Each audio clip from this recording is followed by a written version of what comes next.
Listen. What if I told you the world's richest woman, a billionaire, went out that day with one goal, to die? You wouldn't believe it, right? But this isn't fiction. This is real. This was the kind of rain that wasn't just falling, it was hammering the earth, like it wanted to wash away every single trace of life. And right in the middle of that storm, 86-year-old Sarah May decided she was finished. Sarah May. You know her, the billionaire philanthropist, the woman whose name opens governments. But that day, she was just a heartbroken mother. She forced herself to return to the one lonely lakeside she had been running from for 40 years. She sent everyone away. She dismissed the guards, she dismissed the driver. With a shaking voice, she told them, "This is private. Leave me." And because she was Sarah May, they listened. There was no body, no grave. Just that exact stretch of muddy land where her girl had taken her last breath. She was on her knees, fingers sinking into the freezing mud, her heart fluttering unevenly.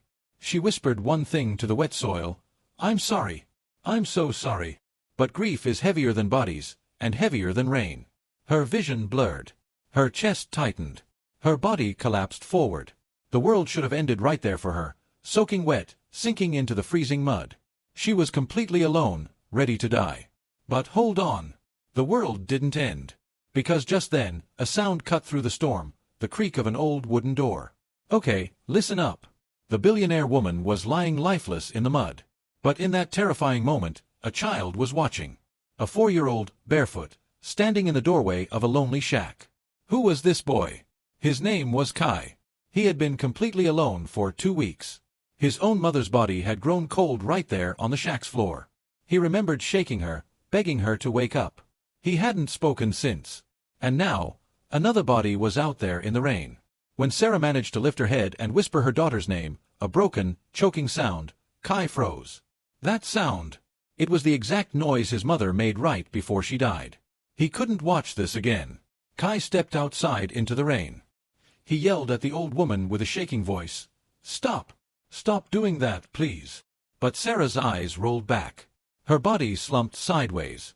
Fear hit Kai so hard it knocked the air from his chest. "No!" he screamed. "Not another person dying in front of me." He sprinted across the mud, feet sinking with every step. His one thought, "Get her up. She can't die like Mama." You have to understand this. Kai was only 4. Barefoot. He had no strength at all, but one thing was driving him, the fear of death, again. He sprinted into the mud. The old woman felt impossibly heavy to him, heavier than his own mother. He grabbed her cold wrist. "Don't die," he whispered. "Don't die like Mama. Get up." He braced his whole tiny body and pulled. The rain made the shawl slippery. His thin arms screamed with pain, but he kept pulling. He was screaming, "Move! Please move! Please, please!" The mud, gravity, and the storm, everything was fighting him. But Kai dragged her inch by inch. He tried to heave her up the wooden step and failed. He tried again and failed harder. Then he gathered the last strength in his tiny body and screamed. One final, impossible heave. Her body slid over the step and toppled inside. Kai collapsed next to her, out of breath. He was terrified. He just stared at her. Her eyes were closed. Her chest barely moved. He got her inside, but the real question was, could he actually keep her alive? He got her inside. But listen, that wasn't the hard part. The hard part was keeping her alive when he himself was just a terrified, shivering 4-year-old. Her eyes were closed, her chest barely moved. Kai pressed his ear to her chest, hoping. He heard it, a faint, struggling beat. He gasped. Okay, I'll fix you. Don't die."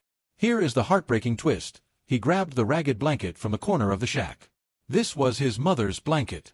The last comfort he owned. He dragged it over Sarah, tucking it around her frantically. He shook her gently, whispering, "Don't leave me too." He sat there, staring at her, refusing to move. Refusing to blink. He had to keep her alive. Hours passed. The storm outside only grew worse, blocking every road. The billionaire was isolated. The 4-year-old boy was her only hope. Dawn finally arrived, but listen, Sarah did not move. Kai tried patting her face again. "Wake up, old lady." Nothing. The same raw panic he felt when his mother died hit him again. He thought, "I failed. She's going to die." He desperately looked around the shack. No phone, no help. Then his eyes landed on Sarah's expensive shawl. He saw a small bulge near her waist. He tugged it free. It was a small, sleek, black metal device. He didn't understand it, but there was only one button on it. He pressed it. The breakthrough. A thin green light blinked. Miles away, a silent alert instantly pinged Sarah May's private satellite network. Her team finally received a location signal. Kai didn't know any of that. All he knew was that 5 minutes after he pressed the button, a distant loud thumping noise filled the sky. What did that button do? 5 minutes after he pressed that button, you heard it, a deep loud thumping filled the sky. Help was coming. But for Kai, it felt like a nightmare. He grabbed Sarah's hand tight. The shack door burst open. Wind blasted the room. Strangers in black gear, carrying lights, rushed inside. Kai screamed and scrambled back, terrified. He was sure they were going to hurt her. 2 of them knelt by Sarah. They shouted, "Pulse weak. Hypothermic. Get the blanket." Then one tall woman with a hard face looked up. She looked past the billionaire, right at the trembling, muddy boy. She didn't yell. She said something softly, clearly. You kept her alive." They lifted Sarah onto a stretcher. But when a guard tried to pull Kai away, he refused. He latched onto that blanket with both hands. He wouldn't let go. This was his fight to stay with her. They tried to pull him away, but he held onto her blanket. He couldn't let go of the one person he'd fought to save all night. The lead guard, that woman with the hard face, saw everything. His bare feet, his desperation, his fear. She understood the unspoken bond.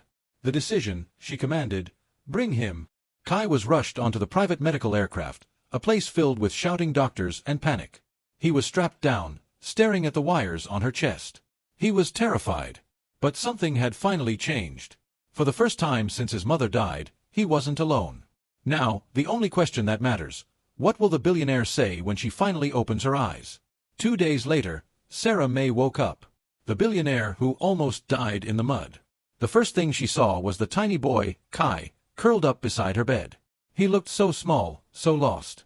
She lifted a shaking hand and whispered the major twist. "Nurse, is that my grandson?" The nurse looked at her. "No, ma'am. That's the boy who saved your life." Sarah learned everything. The dragging, the mother's blanket, the hours he stayed awake. Then came the shock. His mother died 2 weeks ago. He hasn't spoken to anyone, except you. Sarah's heart broke. She turned her head, tears filling her eyes. She whispered, "Come here, little one." Kai walked to her bed, scared. He expected to be yelled at. Instead, a soft hand brushed his cheek. She asked him the ultimate question. "You saved me. Why? Why did he risk everything?" That answer changes everything. Sarah whispered, "You saved me. Why?" Kai's answer. It was quiet, simple, and it broke her heart. "'Cause I didn't want you to die like Mama." Those words shattered the decades of cold grief Sarah had carried. She pulled him gently into her arms. For the first time, she felt warmth filling the empty cavern in her soul.